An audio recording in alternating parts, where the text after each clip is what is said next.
Sometimes a dog changes everything. For Brianna, that moment came when her family brought home Molly, a puppy who opened her heart in ways she didn't expect. Molly became more than a pet. She was family, a teacher, and eventually the mirror that reflected Brianna's capacity for empathy back to her. In this episode, Brianna shares how loving and losing Molly reshaped how she sees life, grief, and healing, both personally and as a therapist. It's a story about unconditional love, the power of presence, and what it means to keep showing up even when your heart has been broken open. I have this beautiful being in my life for 15 years that saw me through every phase of my life, for better or for worse, and arguably really big changes too, right? Going through being a teenager to getting into a relationship to getting engaged. I was right at the cusp of planning the wedding and hoping that, oh my God, could she be there? Having her see me get married, like all these really big life changes.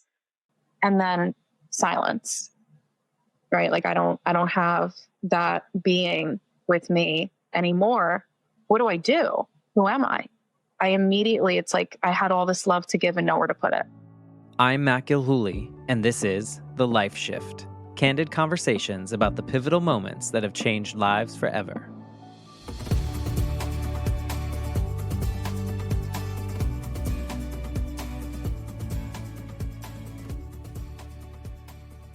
Hello, everyone. Welcome to the Life Shift podcast. I am here with Brianna. Hello, Brianna. Hi, Matt. Thank you for wanting to be a part of the Life Shift podcast. I know we're going to have a really interesting and important and potentially tear-inducing conversation today. So thank you for just bringing it to my attention and then wanting to talk about it. Now, I know I'm talking around it like it's vague, but we'll get to that later. Sounds good. Thank you for having me. Well, it's my pleasure because the Life Shift podcast is something that I never knew I needed. It is something that fills my cup because I get to have conversations with people I probably otherwise never would have bumped into in the world. And I get to have real conversations about things and questions that I have that maybe I felt like I wasn't allowed to ask growing up. When I was 8, I was visiting my father. I lived with my mom full-time, thousands of miles away. And I was visiting my father, and he had to pull me into his office one day to tell me that my mom had been killed in a motorcycle accident. And because of the time period, my life certainly was going to change, obviously, not just because of the time period, but just because everything I knew about my day-to-day life was now going to change. But because of the time period, I wasn't allowed to grieve. There were no tools. People weren't talking about it. My dad was certainly not equipped to help an 8-year-old grieve. People, all the other family members still, it was kind of like this sweep it under the rug. So I assumed the role of showing everyone I was okay. And throughout that 20-year grief journey, I just felt like I wasn't allowed to do it, and therefore also not allowed to ask questions or to tell people how I was really feeling. So that's why I think the Life Shift podcast is so meaningful for me right now, is because I can have these conversations. Like, one of my favorite things is if I ask someone a question from my own curiosity and the guest is like, no, Matt, that doesn't make any sense. Because the younger version of me would have shrunk down, hid, and realized, oh, you were wrong. Why'd you ask that? Why'd you ask that? But no, this is just us getting to know each other and know the fact that we all, have different feelings about different things. And it's so beautiful. So I say all that to say to thank you for being a part of this thing that I never knew I needed. And I know very well that there are people out there that are feeling alone and need to hear your story and other people's stories. Yeah, absolutely. I'm really, really looking forward to being able to share it here. Well, let's get into it. But, first, let's actually have you tell us, 2025, Brianna, how do you show up in the world? How do you identify these days? Like, who is Brianna? Great question. I always ask myself that, and I always seem to go back to my role because I think that's where I really find my identity and where it feels the most consistent. So 2025, me, I'm a daughter, I'm a sister, I'm a granddaughter, best friend. Biggest update in 2025, I'm a wife. So that's been the the biggest change. And what previously a dog owner, which I know we will get into, and also a mental health therapist. So these are the roles that I hold today, that I hold really near and dear to my heart, and the ones that I really can see myself in. Right? It's my mirror in my day to day, seeing myself as the daughter, the wife, the sister, the friend, the cousin. I mean, anything imaginable. That's where I know myself best. Do you find it difficult as a mental health practitioner to do you have blurred lines? Do you have solid lines? Do you have ways to protect yourself so you're not always quote unquote working? Also another really good question, and it's like it's so interesting because I always think that I have a grip on it. I'll be working, I'll get out of it, and I'm like, "I'm good. I'm fine." Right? I This didn't affect me. It's actually the people around me that point out how it could, and I'm very thankful for that. My my mom or my husband might say like, "You're really irritable today. Hmm. What's going on?" And it prompts me to think about, okay, was something happening at work today? Did a client come in and bring something up that really affected me or that actually I could really relate to? Which is another big thing. There's times where I can have more of that distance with my clients and be able to help and support. But then there's other times where I'm noticing myself logging off since I'm doing telehealth and I just break down. I'll start crying just because I'm feeling so much for the person that I'm talking to and just wishing so badly that you can take that away from them, whatever they're going through. And so it's essential that I'm taking care of myself through that, so that I can be the best that I can be, hopefully be 100% for everybody else. Yeah, it's hard. And as a natural empath, I'm sure that it can be challenging to make sure that you are prioritizing your mental health and your well being Hmm. because I think sometimes we just want to pour it all out for everyone else. But that whole thing about like oxygen mask first, like put it on yourself Right. first because you can't help other people if you can't help yourself first. And I found that, I mean, not to equate what I do on this podcast to what the important work that you're doing, but I even found early on when I'm having these really deep conversations with people about really a lot of times traumatic, pivotal moments in their lives, I found that it was also coming with me, and I realized that I needed to put in place some self-care Hmm. tactics to make sure that I'm leaving it to where the conversation was. It wasn't mine to carry any longer. But at first I like wanted to record every day because I wanted to hear these stories and I wanted people to tell these stories and I wanted people to hear these stories like out in the wild. And it was like untenable for my own, mental health. So I had to really scale back and be careful about that. And I think sometimes we forget that. I Hmm. think sometimes we just want to help others or help others be heard and we don't take care of ourselves. So I'm glad that you have that practice and you realize it and your family points it out because we need all those pieces to make sure that you could do the work that you do. Yeah, definitely. And speaking to the oxygen mask analogy, it's something I think about all the time, because before I became a therapist, they would give you those spiels on the plane. I'm like, what are you talking about? I have to put it on myself before I'm like, I'm gonna help, the person next to me, my parent, my brother, whoever, my husband. But in reality, it really does make sense, right? If Yeah. I need to help them, I have to help myself first. I have to be in a good enough state to be able to Yeah. provide. So it's If you very can't true. breathe, you're not going to be able to help them, Right. so yeah, no, Exactly. I think it's beautiful and thank you for the work that you're doing for the world. I know a lot of people need an outlet and need someone that is trained in that way to listen and help. And so thank you for being a part of that world. I think it's just so important. Thank you. That means a lot. Well, let's get into your story. So I'd love for you to paint the picture of Brianna leading up to this main pivotal moment that we're going to talk about. And however far back it makes sense is up to you. However you want to give us this before version of you and how this moment changed you. So lead us up to that pivotal moment. Yeah, I can really think from, I guess, starting from childhood and maybe skipping around a little bit from there. But the biggest thing that comes to mind when you asked about who I was before 2025, I think about what I wanted to do in my life. I remember from a very early age always getting asked that question. What do you want to be when you grow up? What do you want to be when you grow up? And for the longest time, I said, I want to be a vet. And I stuck with it. I was like, I want to be a vet. I want to be a vet, to the point where, my mom and dad were really taking this 5-year-old seriously, right? And they were they were going around telling everybody, like, yeah, my daughter's going to be a vet. So, what was so funny about that is then I started to collect all these stuffed animals that I would think are like my patients, my pets, right? I'd have them all on my bedside. And then I got to college and I started to think about, I'm like, I can't be a vet. Like I love animals, but I just can't bear the thought of having to put one down or see one die or have to make that really difficult choice to do so.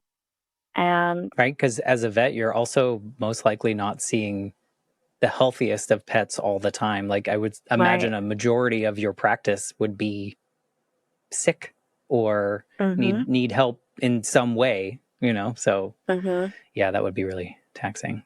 Yeah, exactly. Exactly. So that's when it really started to sink in for me, like, okay, my love for animals is so unconditional and it's unlimited, but I don't know if I can really do that as a career and see, like you just said, more of them being sick than not, not really seeing happy, healthy pets walking through the door. Um, so, that was in terms of how I identified mainly throughout my life. I guess before college is when we got our dog, Molly. I'm skipping around a little bit. So a little bit before that, when I said I wanted to be a vet, I kept asking my parents, I'm like, I want a dog. I want a dog. I want a dog. And I guess they didn't want a dog. But my dad came up with the excuse of like, I'm allergic, but I won't be allergic when you're 18 years old. So for the longest time, like I'd go over all of my friends' houses. They had dogs or they had guinea pigs, like anything. They just had animals. We didn't. And I remember like coming home, I think I was like 8 or 9, and I ran under my kitchen table and I was just tantruming, like stomping my feet, crying. I'm like, I am not leaving here until we get a dog. It didn't work. No, So, it's a lot of so work. It's a lot yeah, of work. I can see well, why parents don't want to get a little exactly. 8-year-old a dog. Exactly. Yeah, and I mean, who knows what they were dealing with between me and my brother at the time. So They're like, we already we have two. right, we have 2 animals. So, so no matter how much I asked, we didn't get a dog. And then I think I was 14 and my brother was 12, and it was around his birthday and my parents were like, "All right, to my brother, what do you want for your birthday?" And he's like, "I want a dog." We got a dog. So that's when we got our dog Molly. And everything just changed for me at that point. I like immediately remember feeling this overwhelming sense of responsibility, this feeling of wanting to nurture something which I never thought was there, especially at 14 years old. I was at that age where I was so into myself. I wasn't really thinking about anybody else.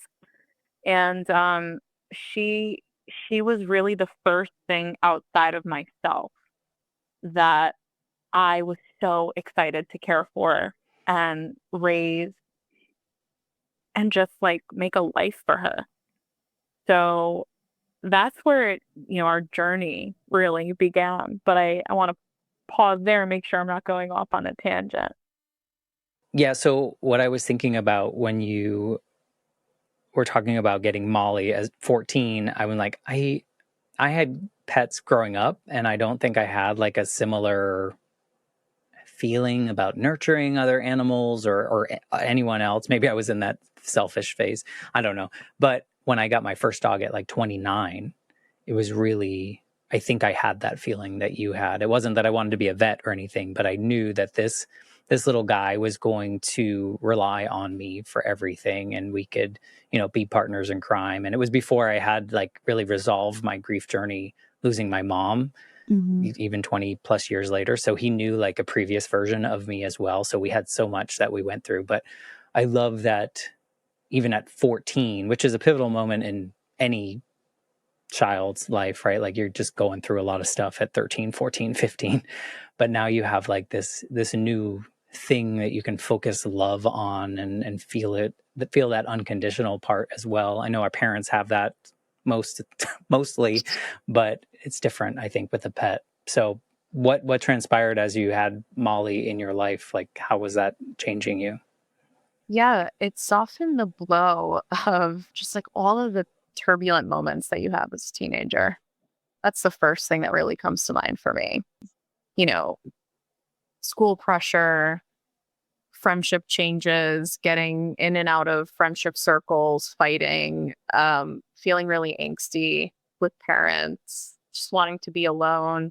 And I never wasn't really alone, because I had her. So even if I locked myself in my room because I was annoyed with everybody and I just wanted to isolate, I knew that I had her.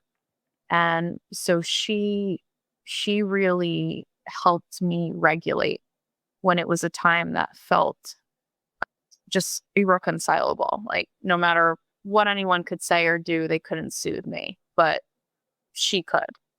And that was pivotal for me because I was really able to Yeah. find myself through her, calm myself through her, and really start to hone in on what was important to me rather than listening to a lot of the noise that was around me as a teenager.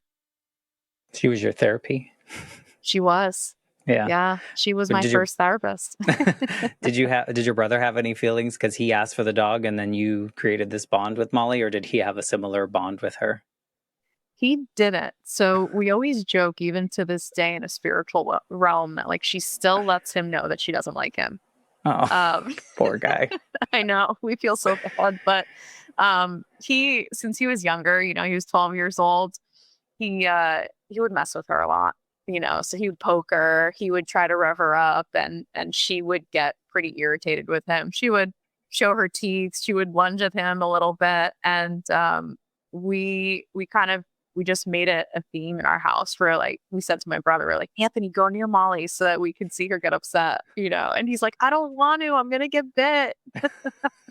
So he definitely didn't have the same bond that I would say we had, but he definitely adored her and she adored him in their own way. Yeah. So did she become kind of your dog as you grew up and like moved to college, or when you went to college? I don't know if you moved. I just made this assumption, but yeah, did she become part of your life mostly, or was she still the kind of the family dog? So I think, without insulting anyone, she definitely became my dog. The biggest memory that I have of that too is the day that my family actually bought her. And what was so funny about that is I was on my best friend's boat for the day, and my parents were at the shelter and they were texting me and they sent me a photo of Molly, and they're like, what do you think of this dog? And I was like, no, I didn't really want a wiener dog, maybe something else. She was part dachshund. And then I came home. I came home to an empty house because they were still out. So I was just sitting on the couch, and then in runs this dog, Molly, and she jumps right on my lap and she starts licking me. And initially I'm like, I I said I didn't want a dachshund, right? But I'm looking at her and she's like just looking right in my eyes, and I'm like, all right. Like I think I could do this. I think we're gonna be good buds. And very quickly after that, despite my dad being vehemently, I can't say the word, vehemently against it, I would bring her to my bed. I would let her sit on the couch. He's like, no, she can't be on the bed. She can't be on the couch. She would come to my bed all the time. She ended up sleeping there every single night. So my room was her room. And it just, you know, kind of snowballed into the strongest relationship, even to this day, that I've ever felt. So when you went to college, were you at home? Did you stay at home, or did you go off and bring Molly, or what did that look like? Yeah. So I decided to go away for a little bit. So I ended up going away. I didn't like it. And mainly because I was missing my dog. And I came back home. I took a semester off trying to figure out, like, what do I want to do? Where do I want to go? I was feeling really down and depressed at the time. Because I kind of felt like a failure. All my friends just started their first semester of college. Everybody was having fun. And I'm like, why can't I have that kind of fun? Why can't I like it as much as my friends are liking it? So, once again, feeling pretty isolated at that time, but never really feeling alone because I had her. And then once one semester passed, I re-enrolled in college and ended up going locally. I just felt like at the time that was better for me. And it was. It really helped my mental health at the time. I wasn't ready for such a big change to leave home, to leave my dog, my family. And so I was able to really get through college the way that I did because I had everybody there, but really had my dog to come home to.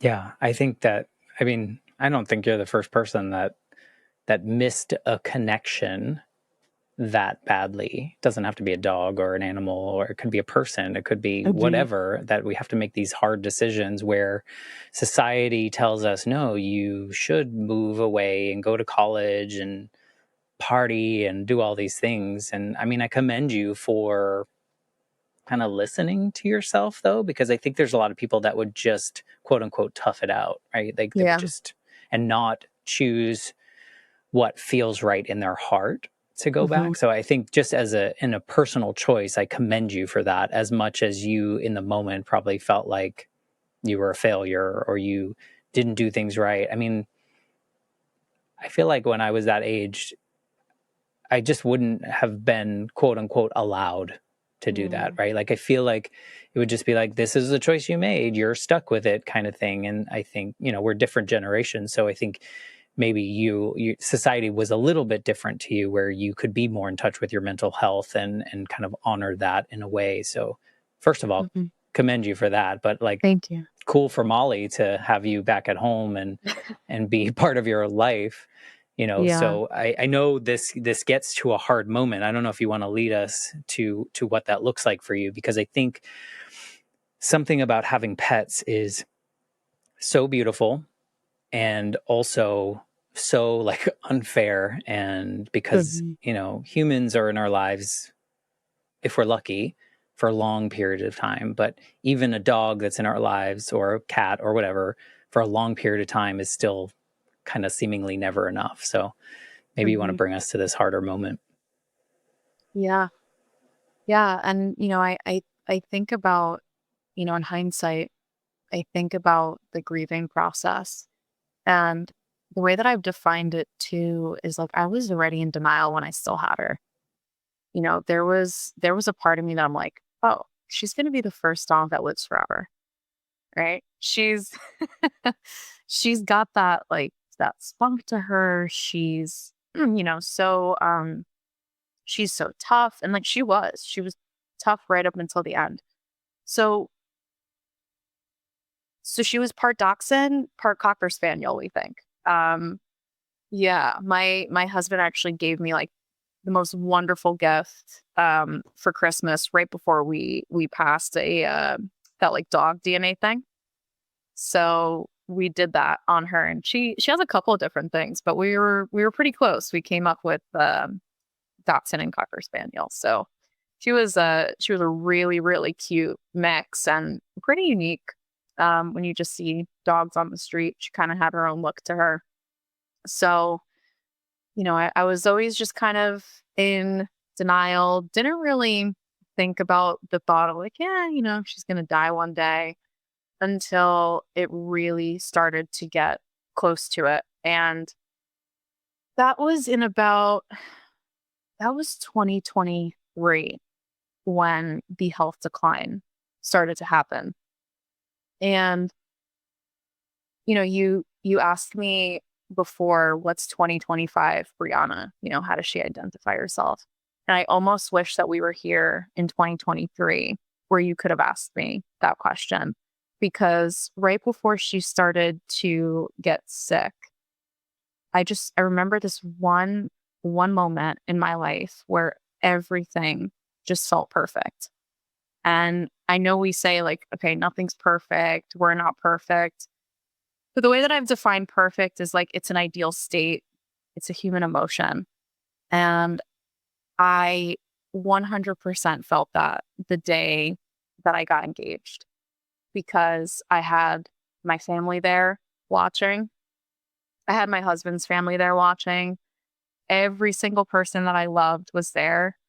And then I got to FaceTime my best friends and let them know, like, oh, yeah, but then most importantly, I got to FaceTime my dog. I was like, She had her Mommy, own phone. look. Yeah, right.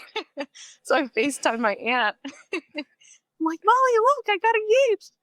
That just felt like the most perfect moment to me, because I'm like, every single person and soul animal that I love was there to see this. And then like everything just kind of like poof, just went from there, So that was in July of 2023. And it was in October of 2023 where I noticed that there was this growth on her toe. Yeah, that's weird. So I took her to the vet. And initially he's like, oh, looks like it's an infection. Like she got something stuck in her foot. Let's do a round of antibiotics. Let's spray it with things. So I immediately just went into this like doctor role. I was so on top of it, like every day giving her the meds at the exact time, spraying her foot, making sure it was getting better, putting heat compress on it. And it wasn't going away. So we brought her back after a month of that round of medication. And the vet was like, look, we're not going to put her through a whole round of tests. It's a lot of money. It's not fair to her. It might be best just to amputate her toe because it could be cancer. So we're like, all right. I mean, quality of life should be okay. It was like the pinky toe on her back leg. So we're like, all right, like she'll be okay. So he ended up amputating that toe, and she recovered like this. And she was 15 years old at this time. So he was concerned that she was going to have a rough recovery. Right after the surgery, she's up walking around, even though her foot is bandaged, eating, running around. We're like, oh my God, which kind of put me in denial even more. She might live forever. Super dog.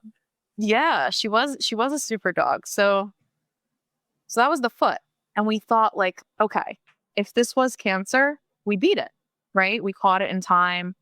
It didn't spread anywhere else. She'll be okay. Then end of November rolls around and I'm playing with her one day, holding her. And I felt this bump on the back of that same leg. Brought her back.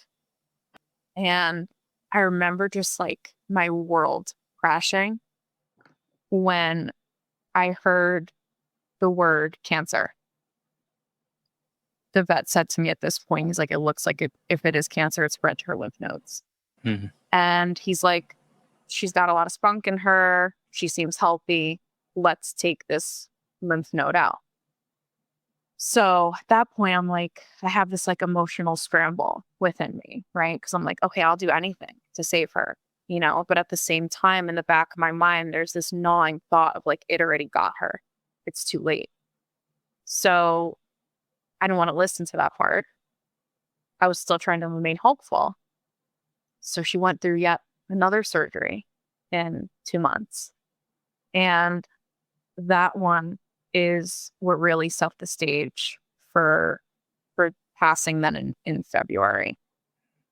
She had a really rough recovery with that one. She was struggling to walk. Her wound in itself wasn't really healing well, which was already a sign that her immune system was down. And I even at one point had to rush her to like a vet emergency room because my vet was away on vacation at the time and her wound completely opened up. The stitches just came apart and she had this big hole in her leg and I was freaking out. And they stitched it back up and cleaned it up. But then it was in January. And now like this is where things became like a mixed bag for me because now I'm in the point of wedding planning. I was starting everything, getting excited about my life, starting my life with my now husband. And so it was January and we were at a venue. We were touring a venue. And my brother texted me and he's like, "You need to come home right now. Molly can't walk." And I remember freaking out. And so something that was supposed to be really exciting for me was now completely tainted with like just dread and fear. And I rushed home and she's trying to lift herself up, but her back feet are sliding each time she would do it. And so she couldn't hold herself up. Mother around at the vet, right? We bring her back and more dreadful news. We think that it spread to her spine. And now she's losing function of her back legs. And, you know, I still go back and forth to that to this day, which I know is a part of grief, but I'm like, could we have done something different? Should we have maybe ended her life right there and then humanely?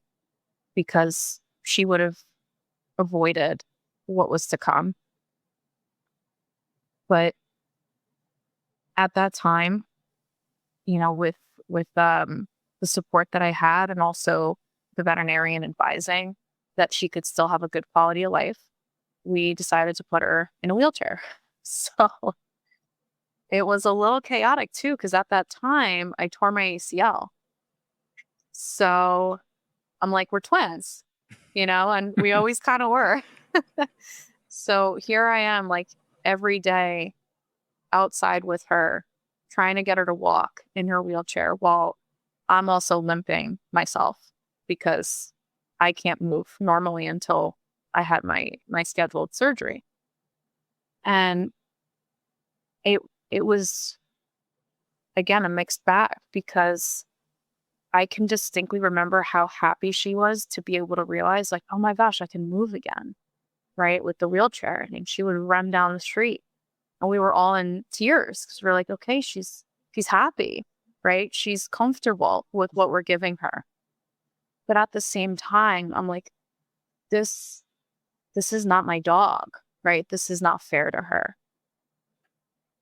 It was ripping my heart out just seeing her that way. I'm so sorry that you had to go through that lead up because I think there are so many like pet parents and pet owners, however we want to define people that have pets.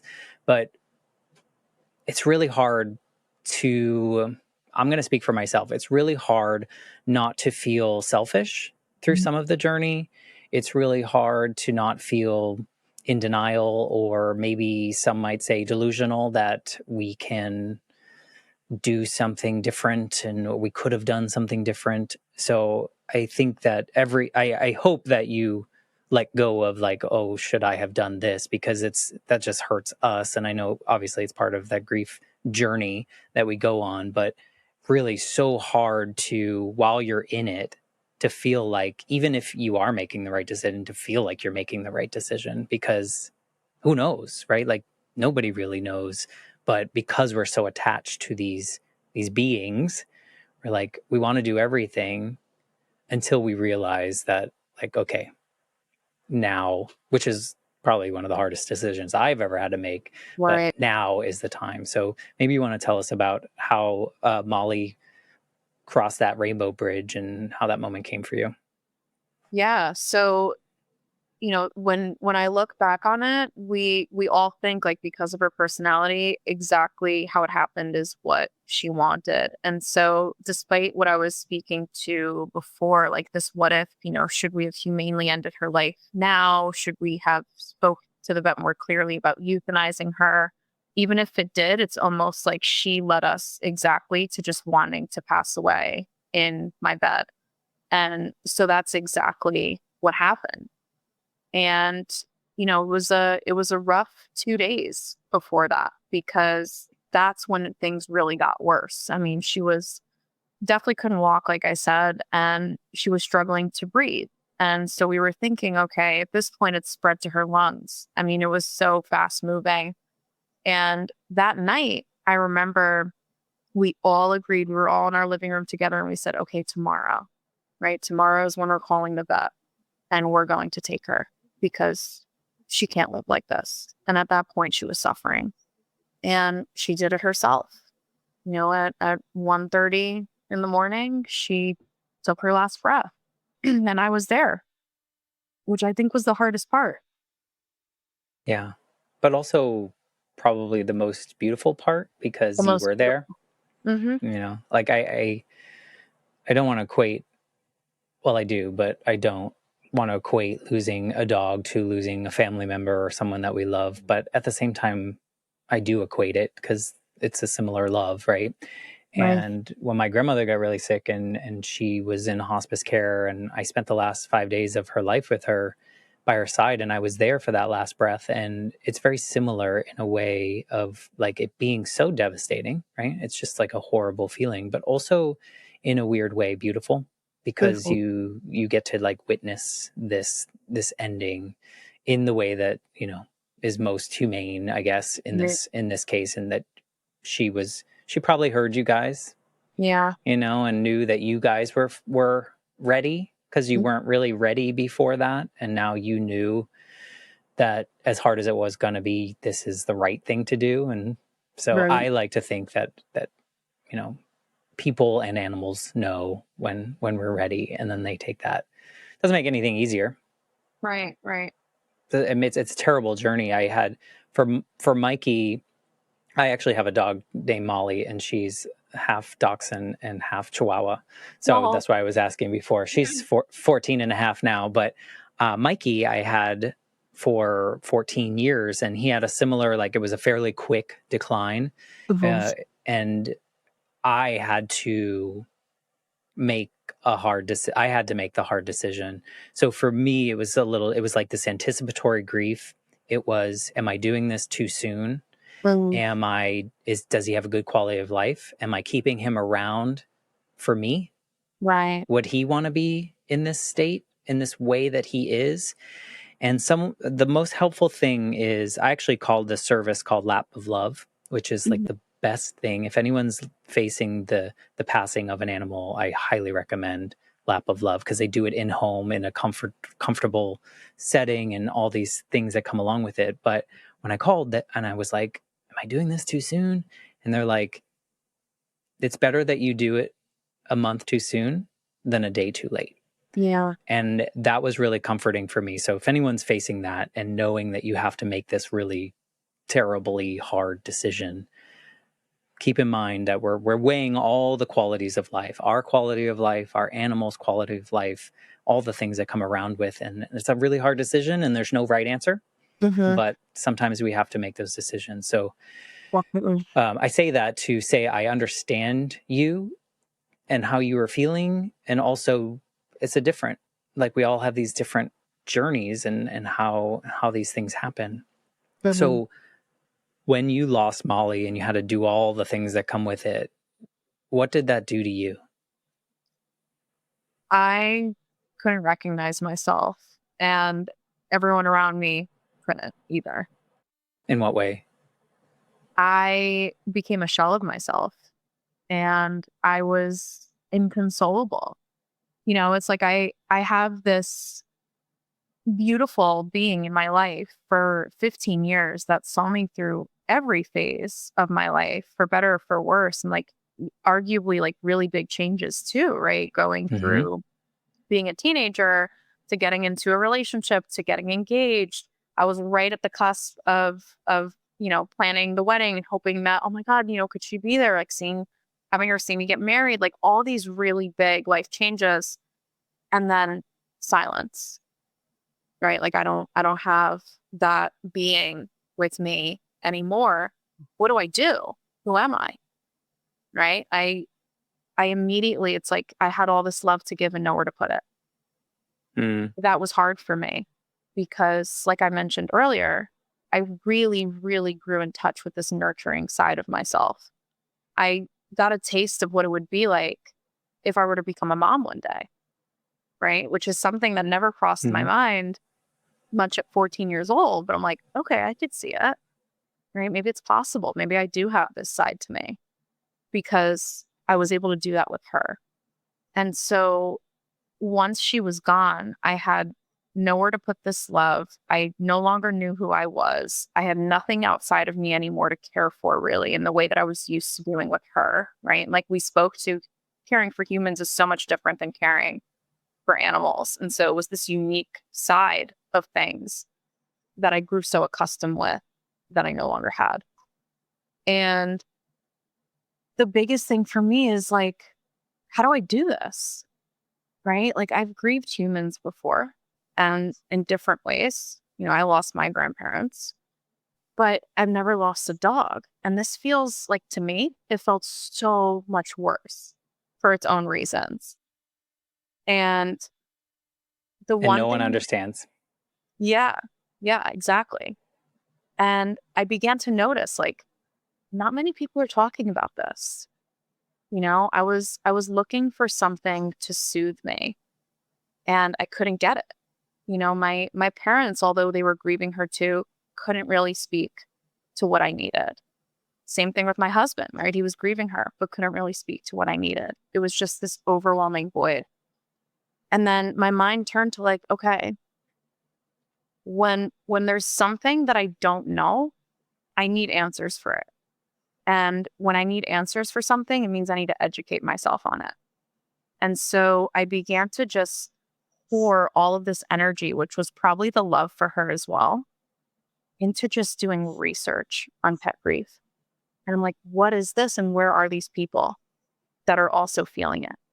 Right? Because I felt so alone. And all I wanted to do was just be with the people that could understand and that have been through it themselves. At that time is also when I became a new therapist. And so I was like, you know, I need to memorialize her. I need to do something. I need to learn for myself, but I also want to memorialize her. And how do I combine this, right? To these really big aspects of my life. I was like, what better way to do it than get certified in grief for my own work, but also use that to help me understand my own process with it. And so I had this dual relationship with reading up on pet grief and buying all the Amazon books imaginable, listening to all the podcasts. I was like, I'm going to do this. I'm going to dedicate my work to her and I'm going to dedicate it to people that felt the same as me, right? That don't know where to go for this, but so desperately need that space. But I also need it for me because it was the only thing that could help. And so it really just started me on the journey that I'm on today. Do you mostly help people with pet grief, or is it all sorts of things that you help people with? Yeah, so it's kind of a mixed bag, and I'll Okay. also say like it's still in the beginning stages, but like I've had a few clients now that come to me specifically for pet grief. Mhm. And you know what you asked me before, like how is it taking care of yourself or listening to clients that might have similar feelings or situations as yourself? Well, pet grief is probably the hardest one, but it's also the one where I feel so comfortable and so safe. Like, I don't walk into any of those sessions feeling any nervousness that I might feel with different clients, which tells me it's like, okay, this is exactly where I Yeah. need to be and this is what I know. That's a very lived experience that you're bringing to the table for them as well. Yeah, Mhm. what I found in this bizarre pet loss journey that I've been on is that society looks at it differently. Maybe we're getting a little better. You probably found this in your research. There wasn't as much about pet loss as there was about people in whatever relationship, parent or child or all these other things, which are important. But growing up, I just remember people were like, oh, so-and-so lost their dog, cat.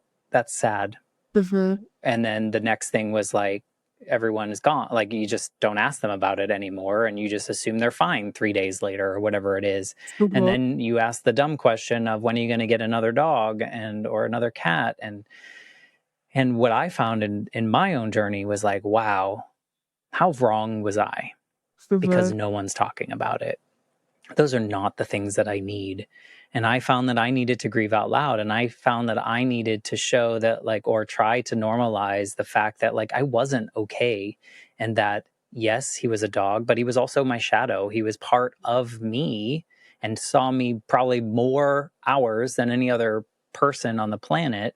Right. And like you, through all of these different, pre-grief, after grieving my mom, then losing my grandmother, then, like all sorts of things. And like one of the first things I did was reached out to people that I had dismissed their pet loss in the past, and just said, I'm sorry. I didn't understand. And it's like, it's sad that it's one of those things where it's like, maybe you have to experience it to understand it. And I hate that, but I sure did understand it. And I reached out to people. I was like, like, I'm sorry that I dismissed that, if I did, because I just didn't understand. And I will proudly say that it took me about a year to turn a corner in grieving Mikey. And I tried everything. Like, I definitely went to therapy. I tried, like, well, making a little memorial in the house for him. Will that work? And just trying little things and saying, okay, Matt, you don't know this journey. You've never done it before. Do what feels right in the moment. And when the right thing happens and it clicks, then that's where we go. So it's a wild west for me in this grief journey. Whereas, and even therapists, like, I don't know that people are equipped with it necessarily as much as they would be, like, oh, my mom died. Okay, I can help you through that kind of thing. What are you finding with people that you work with about pet loss? Yeah, I'm finding similar threads that I experienced myself, that there's this desperate search for the people that went through it, and this space to speak about it as much as you need to. Right? Because that was also another thing. I mean, I felt that pressure from society of like, okay, once I turn that year, I feel like I can't talk about it anymore. Right? Or like after a few months, I feel like I can't tell my best friend or start to cry to my husband about, like, I miss my dog. Right? Because at a certain point, I wonder if people then think to themselves, like, all right, well, get over it. Right? It's been 6 months, it's been a year, it's been 5 years, right? Whatever it is. But thanks to my mom always being like, don't care about what people think about you, right? You be confident in yourself. Don't worry about what people say. I really started to like bring that in with grief, where I was like, you know what? I don't care if someone is judging me because I'm still talking about my dog years from now, or I still miss my dog so much to the point where I'm crying, right? I'm having these stronger emotions. I'm going to do exactly that, because I'm the one that was in that relationship with her, and I'm the one that understands it the most. And even when I began to look into the pet grief, I had this like pivotal moment, or thought, I should say, where I was like, you know what? This is never going to leave me. I can try to push it away. I could try to avoid it. I can try to put that energy into different things, hoping that I don't cry and that it doesn't come up, but it's never going to leave me. So now that grief is in the room, how do I become friends with it? Because it's not going to leave, right? Now it's taking up space, but I'm happy it is, because it's allowed me to carve out who I am, feel even more confident in that, and have a new identity in it, feeling that she's still with me, but in a different way, right? Because I've incorporated it to be as such. And I encourage my clients to do all the same, right? What did the relationship mean to you? And what do you want to do with it? How do you want to memorialize it? Because it doesn't matter what anybody else is telling you. It doesn't matter what anybody else thinks. It's your grief. No rules. But I think sometimes we think there are rules that come with grief. Like, oh, I'm only allowed to, I mean, when we lose people, You're only allowed to be sad for X amount of these times. God forbid you're happy one of those days Right. because, life just happened and you were happy. And then you shame yourself because you're like, why was I happy? I should have been crying the entire time. Yeah. But like, we're complex beings. Like we can't, that's not like a reasonable thing. And, some people may process grief like in a way that it is closing a door and they move on to the next chapter, but that's their journey. That's what they choose. That's what works for them, maybe. Right. Right? Like, so we have to find our own journey. And it's hard to say, but we can't care what other people, like if someone's judging me because I had such a hard time, then that's on them. Yeah. Like that doesn't affect me. Right. I had enough affecting me. Right. Like it's, and I think we need to just talk about it more because people don't, like you pointed out, there's like no easy to find groups or resources, maybe more now, but people just don't talk about it. So we don't normalize how intense it is, right? Like we have those people at work that expect you to be fine the next day and ask you when you're going to get another dog and those things because they just don't know. So if more people are talking about it, maybe the more people will know and to be more respectful of the journey. Because to me, it felt like losing my shadow. To you, it probably felt similar of like a piece of your heart is now not filled in the way that it was. Yeah. So Definitely. it's like, we just need to give permission, help people, find our communities. It's the same thing that I kind of think about with the Life Shift podcast. It's like, I told you this, I want people out there that are feeling very alone in their circumstance to know that they're not actually alone, even though it very much feels like it when we're in the deep, deep, dark, when you were kind of a shell of yourself. You probably knew logically that other people had lost pets before and felt this way before, but I bet there was a part of you that felt like no one else could ever feel like this. Like this is, like it just, it's hard. Yeah, definitely. And there even was a point in my grief where I didn't like before I wanted everyone who knew it, I wanted nobody because then it felt like my experience with my dog was like everybody else's. So I remember even protecting that too. I was like, I don't want to talk to anybody else about this. No, I don't want to join a pet support group because then it means that my relationship with my dog can be understood by everybody else. So there was this like overprotectiveness of my relationship with her. And I can definitely understand why, right? And I think I rationalize it today, right? Where I'm like, it was different. It was unique, right? Nobody has the same relationship with their dog, just like nobody has the same, my mom and someone else's mom, very different. But there became that point where I was like, I do want to be around the people that have gone through it and get it, right? So it's not the feeling that they're going to exactly understand the sequence of what I went through with her, but more so just the pain of the loss. Right? And that's what really helped me through it all too. Oh, for sure. Yeah, it's the same. These conversations, do I have the same exact experience from all of my guests? No. We all have wildly different actual experiences. But when we have these conversations and we talk to each other about how we felt in certain moments of that journey, it's like we understand each other because we have similar feelings about the events. One thing someone in a conversation really set me right, because I think as Americans, we tend to compare. And kind of you kind of protected your space because you didn't want people to necessarily relate. And so, having these conversations, sometimes I caught myself or I was just saying boldly out loud, like your situation is far worse than mine. And someone was like, you know what? Your worst experience in your life is equal to my worst experience in my life because those were the worst things we've ever experienced. And I was like, oh, okay. Yep. It makes sense. But at the same time, we create these like rationalizations of things that don't necessarily need to be rationalized. They just are. And we're just kind of going through life and we're all trying to be loved, enjoy our lives, enjoy the people and animals and whatever around us, Yeah.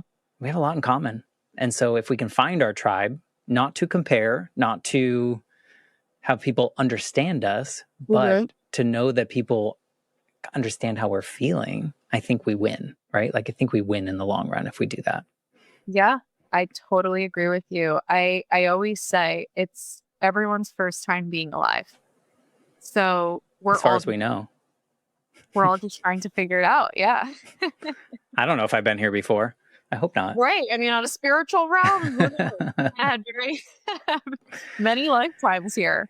Yeah, no, I think it's important, and I love that your love for Molly has also opened doors for you to help other people that have felt very similar to you, not just in pet loss, but also I'm sure that love and loss helps you in other clients as well that aren't coming to you for pet loss, just grief in general or connection or whatever it may be. So thank you for doing what you do for the world, whether it's one person at a time, because the ripple effect is magnificent. Thank you. I really appreciate that.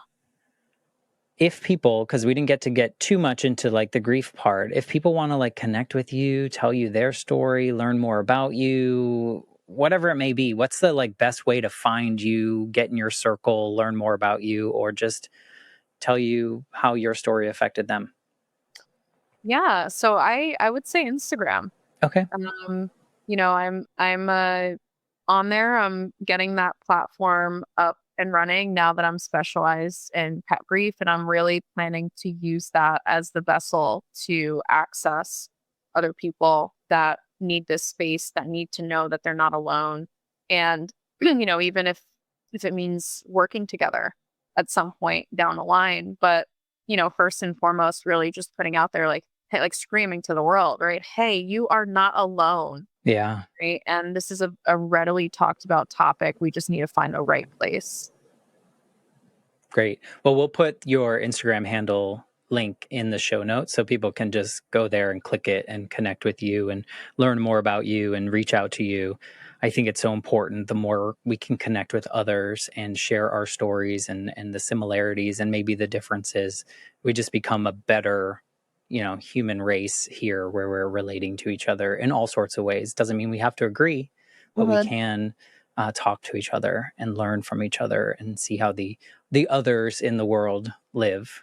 So thank you for coming on this weird journey, and nobody will even know that we had tech issues, but I'm going to say it out loud so they just know. Thank you, Matt. I really appreciate it.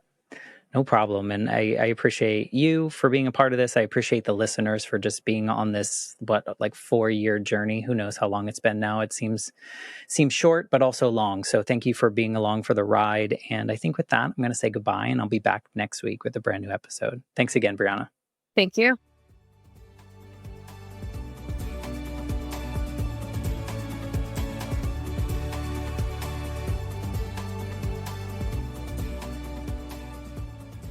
For more information, please visit www.thelifeshiftpodcast.com.